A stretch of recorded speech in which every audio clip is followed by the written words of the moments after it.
listeners. Hey, welcome. We're just discussing Josh's two favorite colors. They might be close to mine. Oh, Blue and how orange? much influence do you think the upbringing of the Broncos?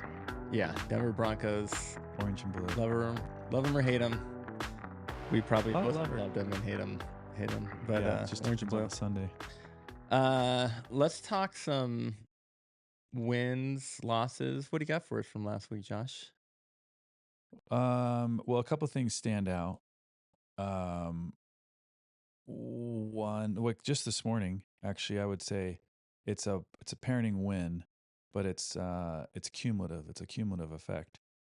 My daughter is not the fastest in the morning. She does a lot of work to get herself ready for school. Mm-hmm.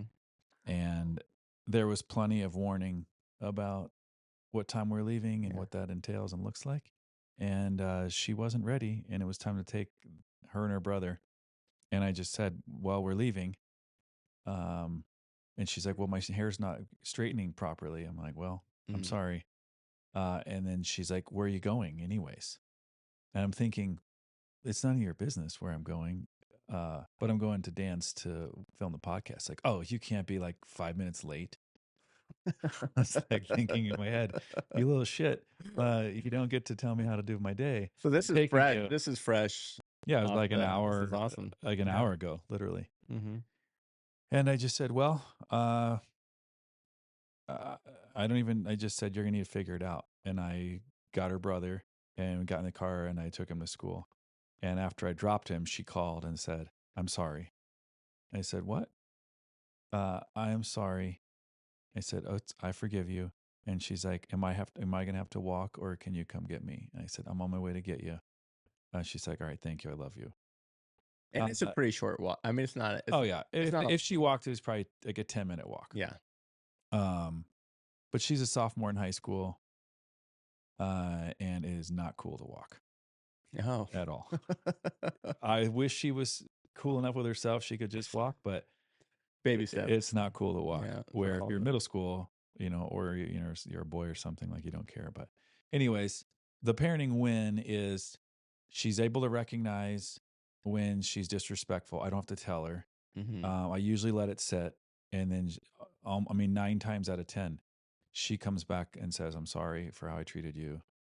Or she might not say, "I'm sorry how I treated you. I'm sorry for my attitude. Sorry for my mood."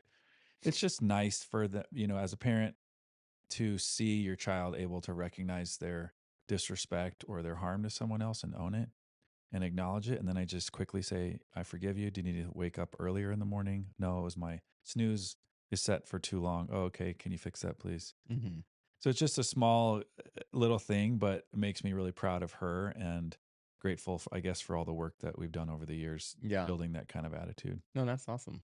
That's great. A little self regulation there. It's right. Yeah, that's what's really the goal. Yeah. I'm trying to think now if I have a good parenting win or loss, but I would say, for me, selfishly, because you know me, I like to be all about old numero uno. Numero. I'm an affectionate guy. I like hugs. Sometimes my daughter does not like hugs, Yeah. but for my birthday, Josh, which was 2 days ago, she made me a real nice card. Oh. She also gave me $5, which I thought was Oh. hilarious. She went and got her own money. Yeah. Here's $5, Dad. Wow. Go. Tithing. Like a Yeah. tithe. Don't spend it all in one place either. Yeah. But in the card was a little gift certificate, and it's for 100 hugs. Whoa. Redeemable anytime? Yeah, apparently. Wow. I just thought that was really sweet because she knows like that is, I guess, my love language, and that I like hugs, and so she's just been Worth a lot more than doling $5. out the hugs all week. So That's I'm awesome. soaking it up. Is she tracking them like down to 92? Yeah, she gave me the hug the other day. She goes 97, 97. I was like, all conditional. but you know what? I will take it. So I don't know if Yeah, that's just a that's sweet. parenting win as much as just I Gratitude. appreciate gratitude. Yeah. So gratitude. Awesome. All right. So today, Joshua, we are talking about when trying to make your child happy, how that can backfire. Yeah. And it's so common. Like all of us are going to be guilty of this. It's important we unpack like what this is about. Okay. I'm not saying we shouldn't try to make our kids happy. Mhm. Um, I think making ourselves, our friends, our family, our kids happy is a great idea. But we also know that that's not always up to us. And it's important. This is not just with our children, but with everyone else. Their happiness is not really ours to mess with or influence a great deal. With our kids, it's a little different because we influence them so much. But I want to bring awareness to our attempt to want to make people feel a certain way.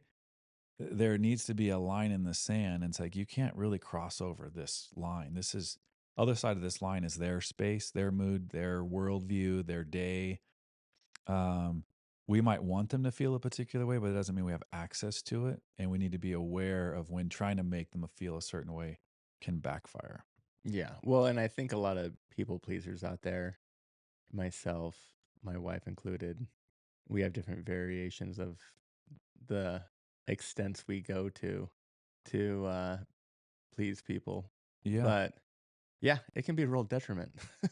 You're right, and it sounds really nice to Yeah. say, "Well, I just want to make people feel happy."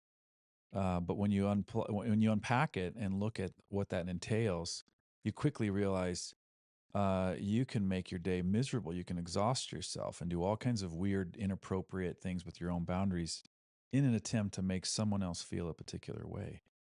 And it feels risky that you're letting go of this thing, that you're going to let them feel however they're going to feel. But I would say you never had control over it in the first place. Like you feel like you're letting go of it, but you never had it. You're letting go of a concept or an idea that you think you have. Like you've got to go make so and so feel a particular way. To do the psychoanalysis of where this comes up for most people, it's often rooted in their childhood, in trying to mitigate stress or discomfort or rejection in the home. The unconscious effort is, if I can get out ahead of it and make so and so happy, I'm less likely to get hurt. I'm less likely to feel stressed. So, Mhm. stereotypically, if there's an alcoholic parent or a parent with a mood disorder or it's very volatile, the child, again, subconsciously is learned, if I can go try to make so and so happy before they blow up, my evening goes better and we're going to be safe. Yeah. And what happens is that habit's developed at a level where that's unconscious, but they don't adjust through teenage years or early adulthood. When they're away from that parent or they're away from that relationship or circumstance, they never update like, hey, you're not around so and so anymore. You don't need to go on the offense and try to make sure everyone's going to be okay. Your safety isn't necessary. It's not in jeopardy. But adults that say I'm people pleasers often comes back to like a home environment where they were exposed to volatile behavior, unsafe behavior, rejection, stress, and they learned this, if I can get out ahead of it, they believed if they could get out ahead of it and make so and so happy, the evening would go better. But obviously that's not true. That's not how it works. Like we don't have that much power over other people or our Mhm. circumstances. If someone's an alcoholic, the kid being a nice kid's not really going to affect whether they drink or not. Or if someone's bipolar or depressed or has a lot of anxiety, it may be a child cleaning up their room or putting stuff away or doing something nice would be helpful. But we all know that's not really going to keep a parent from blowing up if that's what they do. So with our children, we don't want them to think that they have to act a certain way to be okay, because that's what we're doing as people pleasers. Like, well, if they're not okay, I'm not okay. It's like, why are you not okay if they're in a bad mood? They're not going to hit you. Mhm. Well, it's a habit that maybe when I was a kid, I felt threatened or I had to be on guard against a parent being upset with me. And so I learned to get out ahead of it in this imagined sense. And parents can still do that with their kids, even though you'd say, well, who cares if your kid's in a bad mood? So what? Well, and it comes taps into this like triggered response from childhood or earlier on in life. And it's unnecessary. It's a lot of work. And we don't have access to those buttons that we'd like to think. Now, that being said, I can make my kids laugh easily. The older they get, the harder it is for me to override their emotional state with a hug, a joke, tickling, silliness. The younger they are, the more accessible uh, the more able I am to alter their mood. And the younger they are, it's more appropriate for them to spend less time having a tantrum than they would be being grateful or happy or just present, right? But the older they get, the more emotions they start to feel and experience. We can rob them of learning how to identify emotions, process them, and release them or address them if we are just telling them they should be happy. And I hear this Mhm. a lot from parents, like they get upset when their kid is struggling and suffering from something. The parent thinks you shouldn't be suffering from that. And I don't want you to be suffering from that. So I'm going to try to make you happy. Um, the age dependent, that can be really inappropriate. Again, if they're 5 years old, maybe you touch on it. One sentence. Oh, I can see why you're upset. Your thing just broke. It's okay to be upset when our stuff breaks. Let's talk about what we want to do with that.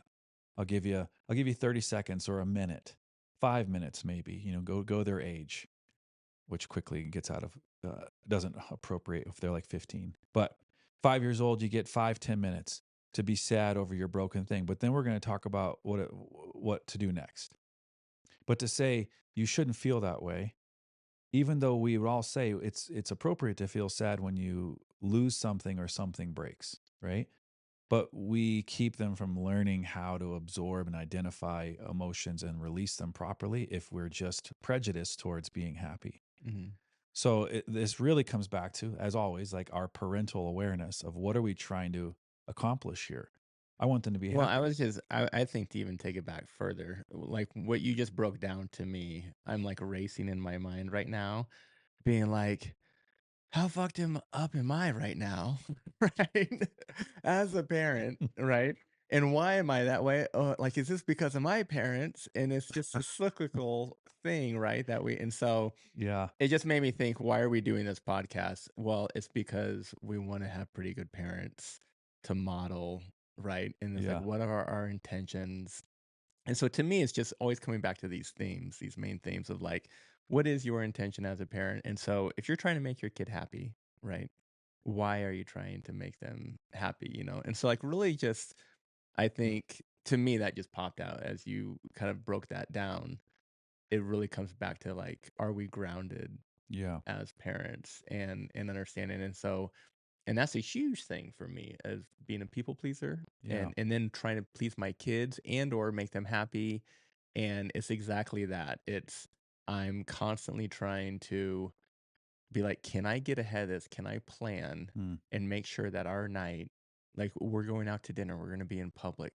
Can I make sure that every kid's behaving perfectly so we're this perfect little family, you yeah. know? It's And stressful. it's stressful and all comes back to me, right? And Yeah. that's probably very much how I was raised. We had to have this Image. perception, this Yeah. image, this Put thing. together And and so, and then, do I even really want to, like, do I even care about that at the end of the day? And when I think about it, I don't, right? right. I want what we've said the whole time, or what I've said the whole time. I guess what I've learned to say from our conversations is like, I want my kids to be their own individual. I want them to know that they're loved, and I want them to know that they can have the tools to self regulate and to be happy and have good relationships and not be forced to, uh, you know, have to be happy or feel a certain way because it's doesn't fit my narrative or my agenda, right? Yeah. So I don't know. I just feel like that was like maybe a good call out. Is just, I guess, check yourself before you wreck yourself Yeah. as a Well, we parent. say it, we joke around, but we say it a lot because it's exactly what happens. We are wrecking ourselves Hmm. when we're not aware of what we're doing and why we're doing it. And if you say it like at face value, it sounds very reasonable. Like, well, I want my kids to be happy. But if that means I'm prioritizing them smiling and laughing all the time, that's going to be inappropriate. That's going to be unhealthy. And so, what's better than being happy? I would say being healthy because happiness and joy and peace tend to spill out of health, Yeah. come from, or are symptoms of being healthy. But being healthy, it doesn't mean you laugh all the time. You can be a very healthy person, and a healthy person would experience a range of emotion. But as parents, if we're not conscious, we're not mindful, and we're just wanting them to be happy, we're going to be triggered and bothered by them having a range of emotions that we don't like, Mhm. which is ignorant given they might have a really good reason to feel what they're feeling. Like my son last night, actually, it was this morning, I had a big morning. He found this keyboard that this YouTuber has made, and it's got all these weird keys on it and slime on it and it's a decorative thing, but it was like 250 bucks. And I just said, that's really cool. $250 for a keyboard is ridiculous. It'd be nice if you had a job and you could regularly be paying for anything that you want. And he's like, well, it's on sale from November 1st till like December 3rd. I'm like, oh, okay. I doubt they're going to stop selling the keyboard on December 3rd. Long story short, he was disappointed. Mhm. Okay. And his body language, his facial expression, his attitude reflected it. I'm bothered that his mood sucks and it's like messing with my morning. But if I'm fair and understanding, it makes total sense that he's disappointed that he's not able to get the keyboard he wants. He Right. ruminated on it for a minute or 5 minutes. He's excited to show it to me. He was patient. He waited till I made the smoothie, showed it to me, 5 minutes later, all this buildup. And then the tough news, oh, it's way too expensive. I don't want him to just be happy when he needs to learn how to handle disappointment. Mhm. And so my patience and tolerance for him to have a range of emotion is really important for his health. Now, I can't say I'm the best at this. There are times where I feel like they don't deserve to feel that way. And that is possible over certain circumstances, right? Like something really, really silly that someone's you'd say is clearly overreacting to. It is appropriate for me to step in and say, "Hey, we need to stop this. This is not relevant. This is disproportionate to what you're upset about or what happened." But that's a slippery slope that most parents go on the wrong side of Yeah. and overestimate they shouldn't be feeling this way. And they underestimate how appropriate it is for them to feel some element of that and learn how to deal with it. Dealing with disappointment on the golf course, after a grade, after rejection from a friend, or not getting the keyboard you want, or your hair not being straightened the way you want. Disappointment is everywhere. Mhm. And our ability as humans to process it and feel it is central to us being healthy. So if we said, I want my kids to be happy, underneath happiness or foundational to happiness is health. And in order to be healthy, they've got to be able to experience and process a range of emotion. And we thwart that process if we are prejudiced against undesirable or unfavorable emotions and are prioritizing just happy ones. So I want my kids to be happy, but in order for them to be happy, they got to be healthy. In order for them to be healthy, they've got to be able to process and feel all their emotions at an appropriate level and an appropriate uh, timeline or time span. So, for my son this morning, it's okay to be disappointed. I would be too if I couldn't get something I wanted. And I'm just going to give you your space for that. But I'd be happy to brainstorm ways you can make money to get something like that because that seems fair or appropriate. Yeah. Versus saying you shouldn't be upset. You have all kinds of things in your room, and you already have a keyboard that you don't even use all the time. That's shaming. And now there is absolute truth to those statements, but it's not going to land well. Right. And it doesn't teach him maybe a wiser thing. I'm going heavy on gratitude versus entitlement, but he's emotionally charged. And it's a better teaching opportunity to sit there and hover over that emotional process and then maybe touch on gratitude later. But most parents are irritated their kids sound entitled or spoiled or disrespectful. And then they try to prioritize the desired emotion and miss the learning opportunity for the kid to process whatever other emotion they were already experiencing. And yeah, I feel like 2 big things that you did there, it sounds like, was the validate, which we've talked about a ton, and just seeing him, right? Yeah. Like, "Oh, I see," where I feel like probably a lot of the things that I, grew up with it, like, you felt you weren't seen or you weren't validated, and then that's why you become such a people pleaser, right? Yeah. Because Or so likely, if our parents want us to be happy and we're rewarded every time we're happy, and we are not scolded, but kind of redirected every time we feel an alternative emotion, we can it's easy for us to be like to start to believe that in order to be accepted we have to be happy, Mhm. which is really unfair and unhealthy. Versus the I love you regardless of what emotional state you're in. I want you to be happy because I feel like that's a better way to go through life, but you can't always be happy. There are circumstances that or it's not appropriate to be happy when your dog dies or your friend dies or you get cut from the team or you fail a class. Being happy is weird, right? Mhm. That's inappropriate. It's an inappropriate emotional response. But I don't need to be depressed and ruminate on it for days or hours. It depends on the thing. But to be sad for a while over grieving the loss of a loved one, it's appropriate to feel sad. And it's okay to feel that way, especially when we know our acceptance isn't contingent upon whether we're laughing a lot or making mom and dad think we're in a good mood.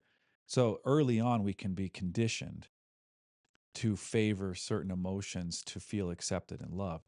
And we are likely to do that in our children by referencing, well, I want you to be happy. Why aren't you happy today? Mhm. You have nothing to complain about. You're worried about this. You should be happy. You're a little kid. You got to run around, play with your friends. You don't have a care in the world. Although there's some truth to that, that's not healthy or appropriate. And you're not actually equipping them to be like a diverse emotional human. You're saying you should be happy regardless of how you feel. And people pleasing as an adult is still kind of in that lane. It's saying I want them to feel good for some particular reason, even though I might not be able to control it, and I might actually do something inappropriate to my own boundaries in this conditioned attempt to make them feel a certain way. And then you start to unpack it. You're like, why would I care what people think of us at dinner? I don't even know these people. Why would I stress today about how we show up at the dinner table tonight? Is that the kind of person I want to be? Like, people are going to think what they're going to think, anyways. I don't want to stress about it. And how my kids show up at dinner is probably a culmination of what we've done the last year, not today. That doesn't mean we can't plan or we can't have it as a goal to show up and be nice people and respectful people.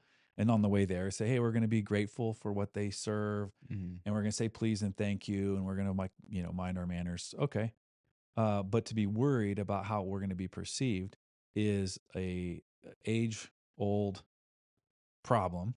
It's ridiculous when you start to unpack it. You're like, Yeah. how are you going to even ensure that anyways? You're just going to fake it and hopefully that they think certain things about you after you leave, which you'll never know about. Or are you going to just enjoy your kids, enjoy your friends, enjoy your time? I want my children to feel freed up, to be present and have a range of emotion.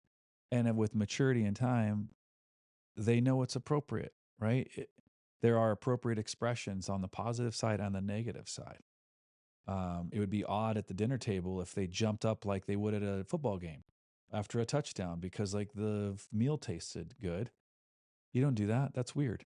In the same way, you wouldn't start bawling or throwing a fit if someone ate the last piece of bread, Right. right? So like it's like all conditioned and like contextual. And I want my kids to like learn that, but that takes me being aware of my own desires and my emotional response and what I might be like prejudicing, uh, profiling or pushing them into that space. I want to give them that freedom with some consideration. Yeah. Well, let's run through some, I guess, what are ways that parents can sort of see these coming, like, or I guess recognize that they're sort of doing this in a harmful way, right? Is there Yeah. so I guess one, and then like what steps could they take to uh basically sort of fix the problem, I guess. So, is there something that as a parent they can, be like, whoa, I'm going down the wrong path. You're trying to be too like going over the top to make my children be happy or influence them in the wrong Yeah. way. Um, Give me a little bit of latitude here as I try to like nail that down. A question that we ask ourselves: what am I trying to Right. get out of this? Am I helping them learn, or am I just trying to make them feel a particular way? Well, and I guess maybe too a cue would be, oh, my child is not acting the way I want them to act, right? If we catch that, if we see that, Yeah. yeah, we hear that phrase in our head. So for example, with Justice this morning, right? With your daughter this morning, she like, oh, like there's usually a moment, I feel like, right? And it's like, I guess it's, and we've talked about it a lot with de-escalation, things like that, but that moment of pausing as a parent to be like, I'm gonna take a deep breath. What am I doing here? Why Yeah. am I doing it? Yeah. I mean, I don't Well, know if that's it's self. that cut and dry or that easy, but Well, it is in terms of like the steps. It is why it's difficult is the emotional storm that we have in ourselves, the noise and the urgency that I'm feeling at mhm, 8:50 in the morning when school starts at 9:05 and you and I are supposed to be rolling at 9:15. The stress is you're messing up my day, you're messing up your school time, and that those alarms are going off and they create friction inside of my head that I'm reacting to, and then she's the cause of it, and so I'm mad at her, right? And I want to control her and make her feel bad for it so that she might speed up and never do it again. mhm, It just doesn't work that way though. I'm likely going to add to the stress and the dysfunction by like firing off insults or threats. mhm, Um, I have a right to say something, like this is ridiculous, Justice. Like you need to be able to be more responsible or okay, sure. But it doesn't work very well, right? She's late also. She's stressed about her hair and wants to get to school on time, doesn't want to be late. So I just walked away. Even though I was thinking all kinds of things and feeling intense emotions, I walked away. I said to Isaiah, let's get in the car. I'll take you. mhm, And I didn't know exactly what I was going to do yet. I'm like, I don't know. School's not very far, so it didn't matter much. But I dropped him off and I was like, okay, well, I can go get her. Like, I don't need to be an unreasonable parent. And with this is like a worthwhile lesson to teach her. And so the pause was I removed myself from the situation. And in that quieting down moment, I think health took over and mindfulness took over. And like, don't be a dick. mhm, It's yeah, she made a bad choice this morning, but so what? She's 15. These days are numbered. This is not worth like insulting her and disrespecting her or making it about my feelings. The teaching opportunity is really small in that. And I didn't say anything. And what happened? She apologized, which was better than anything else, just right, recognizing her mood. So asking ourselves, what am I reacting to?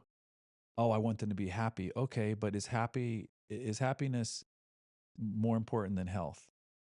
And if the reset button is I want them to be healthy, and healthy is able to have a range of emotions expressed age appropriately in the right setting and time, I want to help develop that. And so will be more self-aware and will be less likely to be reactive and be less prejudiced towards just happiness. And then we enter into that space. So like the how of this is start by identifying or validating their emotional state. So for my son, it was disappointment and sadness that this keyboard that he really wanted to get, he's likely not going to get. And so to validate his situation or experience would sound like it makes sense that you feel disappointed. I get disappointed too when I get my hopes up for something and then they don't come to fruition. I wouldn't say that to him exactly. I would say, I get it, buddy. I can tell that you really wanted that and you're bummed out that you don't get it. If you can figure out how to make some money or we can do that together, you can get it. It's a lot of money. I wouldn't pay that much for a keyboard, but if you really want that and you want to spend your money on that, yeah.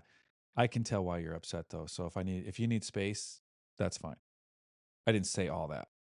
But that would be like the healthy appropriate response is he's able to now connect the dots. Oh, sadness and disappointment, those are okay. And it's normal to be disappointed and sad if you wanted something and then you realize you can't get it. mhm, But that doesn't mean all day, right? So an example, like, well, he's 12 and it's a keyboard. He already has a keyboard. So this isn't like the only way he can play a game is if he gets his keyboard, right? So in my quick calculations, I'd say, I don't know, a few minutes, maybe 20 minutes, not even that, maybe. I'll give him space to be upset. After that, I'm going to say, hey, buddy, um, it was okay to be disappointed, but this is not that big of a deal. You do have a keyboard. This is not essential. You just learned of it today. and I need you to practice like letting go of this and getting back to enjoying the day. I am prioritizing his health and his well-being by encouraging him to move past it, but I let him have it for a little bit. And I helped him connect the dots that sadness is appropriate when you don't get something you want, just not for a long period of time and not with a entitled attitude. I deserve that. Like I would address that immediately. Like, you don't deserve anything. Mhm. I don't deserve anything. There's no such thing as deserving. We work for it or it's given.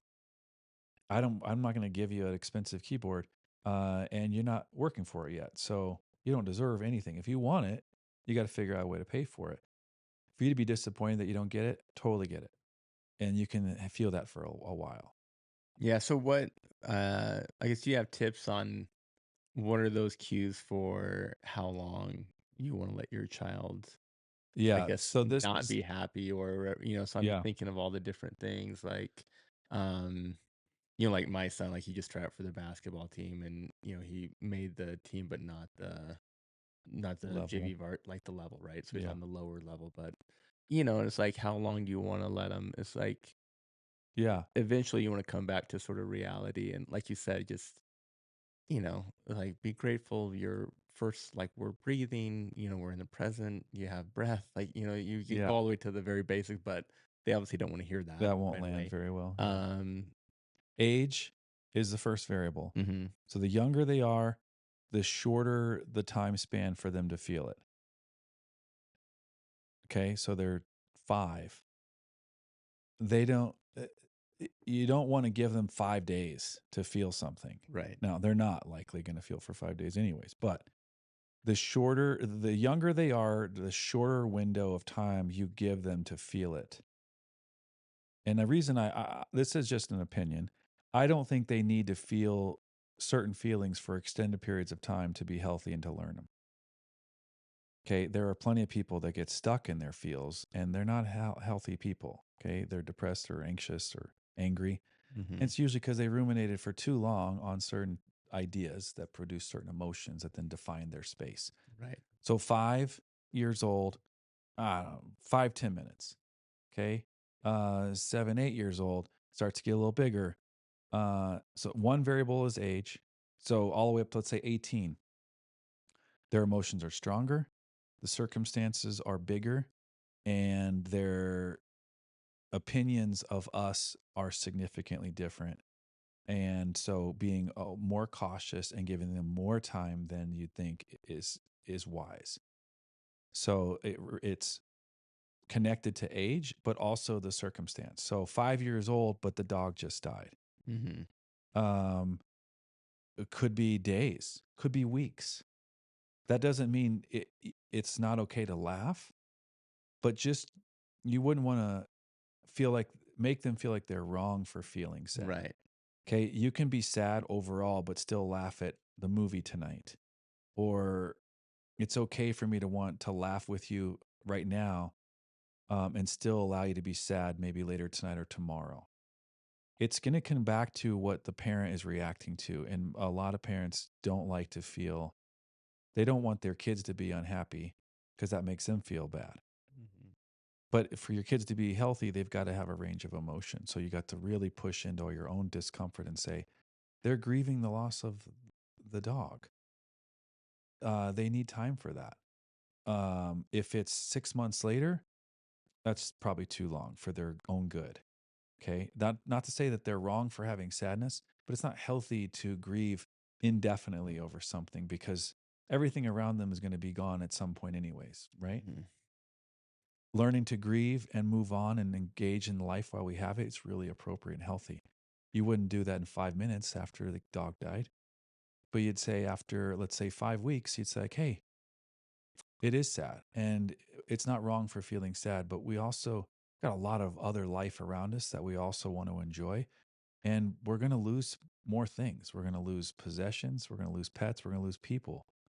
And we have to we have to practice accepting that and then getting back to enjoying our life. So the timing is connected to their age, and then the second major thing is it's connected to the circumstance or Mhm. the trigger of it. You know, my sibling just like took the last cookie. I'm really sad. Uh, okay. I'll give you 30 seconds. So what's the next how do I phrase this? So once you feel like they've had that appropriate time, right? And we're here as parents to sort of help guide some of this thing, I guess. What are your next steps to sort of do you have those sort of mindfulness talks? And I guess again, age appropriate. Age appropriate. Um, you know, so Yeah. because like, if you have someone who's depressed versus you say just like ruminating on their thoughts and they can't escape their thoughts and they can't like what's your sort of next step there as a Yeah. parent? Well, uh, if they've had the appropriate amount of time, and I know that's not always going to be concrete or always easy to calculate, but let's say you feel like it's been appropriate amount of time. You want to now go debrief or kind of jump into the learning part of it. Like, well, what was that experience? What's that experience been like for you?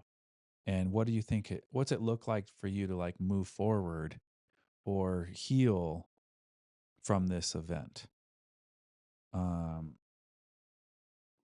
They all sound like questions, by the way. Always a lot of Yeah. questions, because no one wants to be told what to do, even if we know better. Asking them a question's empowering, makes them think more critically. They might not know, and so you might need to like have a few suggestions teed up. Don't feel pressure to have answers, but just say, I don't know. I just really want to make sure you're feeling supported and that you're able to be like healthy and heal in this process. If it were me, time and talking about it and then slowly re-engaging in the things that make me feel good or happy is a good idea. Mhm. But that's me. I don't know what it's like for you. Can we try? What if we tried and then make a soft suggestion? What if like we just tried tomorrow, like get out and like, go for a hike, get some movement, go to a movie. Like let's do something to like get back on that road that we know makes us feel pretty good without denying that this sad thing happened. Yeah. So a breakup in the teenage years can be really emotional. And the adult viewpoint can be like, this is just like one of many breakups. Like it's not a big deal. But that's not how it's going to feel to the kid. It's going to feel like a really big deal. And you don't want to miss them in saying you should feel this way, but they really feel this way. And they're like, you don't get me. You have no idea what it's like to be me. Mhm. And we'd say, well, I was your age once and blah, blah, blah, blah, blah, and that doesn't land well, even though there's some truth to it. So, giving them time to reflect, but then coming back around and say, what have you learned? What do you think it looks like moving forward? What are your hopes or your wishes? Like for you to feel good someday, like what's that going to look like? Some vision casting exercises or some questions. Movement, literally or figuratively, like getting back into like a routine of life is a good idea if they've given themselves enough time to like feel their feels. Mhm. Um, Relating to them and saying, I just want you to know that I feel that way sometimes too. Like you're not alone.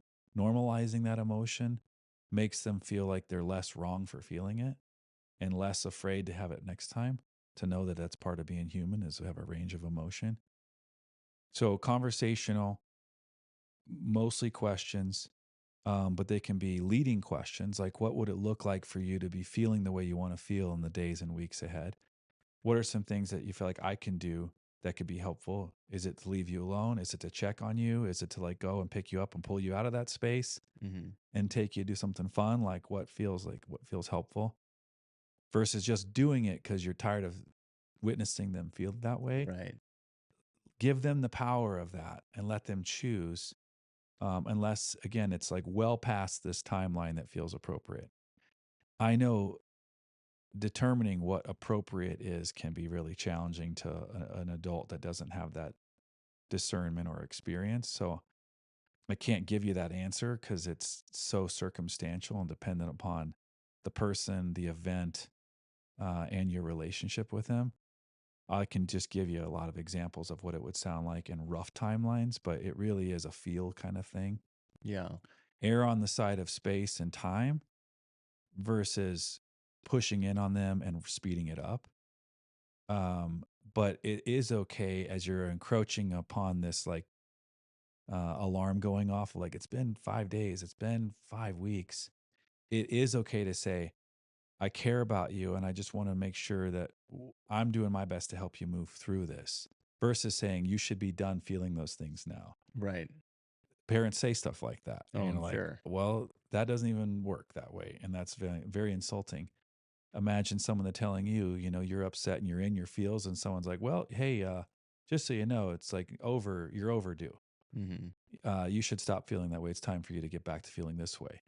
Like that's ridiculous to tell someone. So they might be past their timeline, but gently and with warmth and understanding, bring that up. Yeah. Like for example, you'd say, "I don't know what it's like to be you and to feel what you feel, but I do know that if it were me and I stayed in that space for too long, I'd start to feel kind of sick or down, and I would need to get out of it at some point.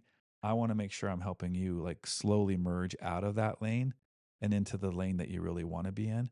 I thought we could go tomorrow, like go out for brunch or go to see this movie, or I could take you shopping just to get you out and like do something different. Mhm. I went so with my oldest, yeah, so with the basketball thing, right? So he just had a disappointment, with not making the level he wanted to. And I saw a little moment in there, and I went with my dad's experience and a little bit of comedy just to see if it worked. Yeah. I think it went okay, but I think I could have easily fallen in the trap of like, oh well, I did this and you should know because it happened to me. Yeah. But in my scenario, I told him, I said, listen, I was actually cut from the team in 8th grade and got beat up by a kid with special needs. Oh. And it was hard to take as an 8th grader, and then that image popped in his head, and he kinda cracked a little smile at that, Okay. but was also, but he was like, "Hey, happy for the special needs kid to make the team, but I didn't make the team."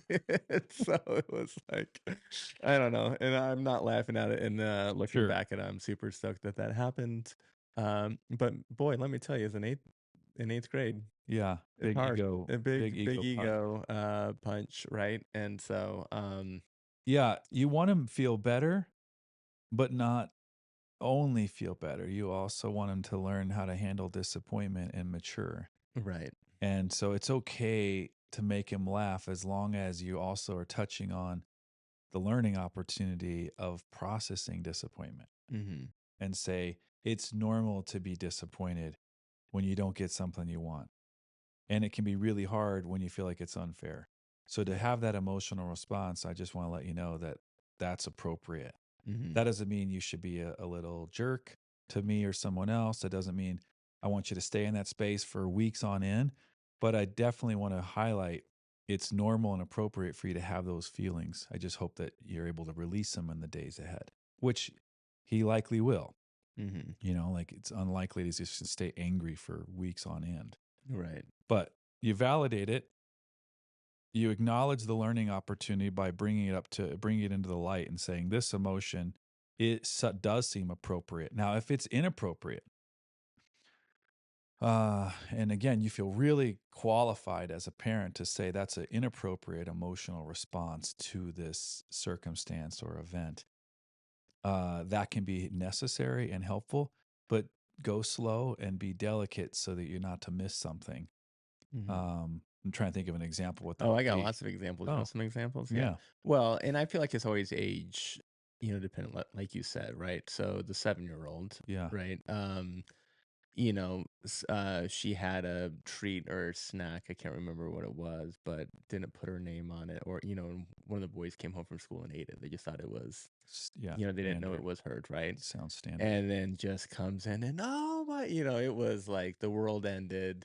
Yeah. You ate my whatever little Yeah. treat. And so like in those moments, I mean, I think it is appropriate to feel it. But Yeah. then there's that level Yeah. of like, oh my gosh, okay, now we're going on like 10, 15 minutes, like hysterically. Yeah. It was just a muffin or whatever it might have been. Yeah. Like, is this I don't know. So I always have a hard time struggling with that as a parent. I don't Like, think it's healthy or necessary for her to go to a 10 over the muffin. right. but it is healthy and appropriate to identify disappointment. Mhm. And if I came home and I had leftovers that I was like really excited to eat and intentionally set aside and someone ate them, I'd be upset. But there's a ceiling for how that emotion should be expressed. Yeah. And that's what you're trying to teach her is say it is absolutely okay to be disappointed. It's not okay to be throwing a fit. Mhm. Like let's talk about appropriate way. Now you de-escalate her first Right. versus try to teach her when she's charged. Mhm. And then say, "Hey, in a situation like that, if you're upset, uh rolling around on the floor, that's not going to work. Like next time you do that, I'm probably going to pick you up and I'm going to put you in the room. I'm going to keep you in your room until you can calm down because no one else needs to be subjected to that like little storm. Mhm. But if you are upset and you need to go for a walk or go to your room, that's appropriate. It is not okay for people to eat our stuff when we set aside for ourselves. And it's okay to be disappointed when it doesn't go that way. Mhm. It's not okay to be screaming, yelling, rolling around the ground. Like you don't need to do that. That's where the appropriate parenting can be hard. Like depending on the age, Yeah. it's easy for us to have too low of a ceiling, too little tolerance, um, or too much tolerance. Right, evidenced by the families that you see out to dinner, and they are doing nothing when their kids Mhm. throwing a fit, acting like they have no control, and it's like drives me insane. I want to go over there and be like, "Hey, this is shitty parenting. Yeah. Here's what you do. You say, no, no, no, we're done. Yeah. You're going to go sit outside in the car or we're going Yeah. to take a walk because not everyone needs to be punished by your little mood and your storm here. This is not tolerated. I don't care if they're 2 months old, 2 years old, 20 years old. We have a right to teach appropriateness. And appropriateness is subjective, but there is objectivity in that. And in that setting, no one needs to be punished and captive to their little fit. Yeah, and I think there's a big difference of, again, validating feelings for that versus saying, "You can't act like that without then you're saying, like, you can't feel like that." Separate the Right. behavior from the Yeah. feeling, right? Exactly. Because the behavior is an expression of it, but that's not the necessity. That's not the Mhm. important thing. The emotion and the lead up is the learning So are there opportunity. ways then to maybe redirect the emotion to match the feeling? You know what I mean? So it's like, okay, I came home, I'm waiting for this muffin I saved for after school. Oh, the boys ate it. Now I'm mad. And let's say Carly's typical response would be to just throw chairs and, rip the drapes off the windows and Yeah. just go bonk. She's never really done it, but let's just say. Yeah. And then it's like, okay, how do you sort of teach what those appropriate manifestation of those feelings would be, right? Yeah. So 7 years old, um, it's going to be harder for her to release it in a really smooth, safe way. Mhm. That doesn't mean it's not possible. It's just going to be harder. Um, I'd probably say, what's a safe way to let out her anger? Now, it's disrespect and disappointment that led to the anger, but she's going to be feeling the anger. She's not totally old enough to be able to process that anger in a communicative way. Mhm. Uh, maybe from time to time, but not very likely. So, like for example, if you let's say you had a punching bag downstairs, and you could like go hit it all you want and let your anger out there. That's not a great long term solution. Be able to process it more quickly and without physical aggression would work better when she gets older. But she's maybe not mature enough to do that. So you say, hey, if you need to hit something, that's why we have that punching bag downstairs. Go take it out. And it works. It's just it needs to mature and progress obviously after 7 to be Mhm. like, you're 20 and you had a bad day and you've got to have a punching bag, you're a weirdo, Mhm. right? Or an adult who doesn't process their emotion, they take it out on the road rage or their partner or Yeah. whatever. Like there's inappropriate ways to deal with our emotion. Uh e- Finding safe and effective ways for them to get it out for their age, but with a commitment of as they get older, we need to move beyond the punching bag. Yeah. Right. So like for Judd to have a tough day and he comes home, he has to hit the punching bag. You're like, we got to be able to talk too, buddy. Mhm. Like, cause I want you to have the skill set of, intelligently processing, releasing, and moving on versus just having some physical aggression. However, most adults would say they feel better after they exercise. Well, Right. that's physical. Exactly. Not beating up a punching bag, although lots of adults do. They go to a class and do their thing. Hmm. So it's not saying you have to go be physically aggressive. It is, what's it look like to release this emotion, and then also make sure there's maturation. So with, your 7-year-old, it's a safe space to go explode and then debrief and move towards more appropriate. Again, I put it in quotations because it's a subjective concept. More and more appropriate ways to handle disappointment. Yeah. Awesome. Joshua, it's just been a lot of good nuggets there, buddy. Yeah. So again, maybe we'll do a quick little recap. You can keep me honest Okay. as they learn here, right? So when trying to make your child happy, how this can backfire, right? Um, and so I think we definitely talked about that theme of just why do we feel like our child needs to be happy in the first place? What are our parenting intentions?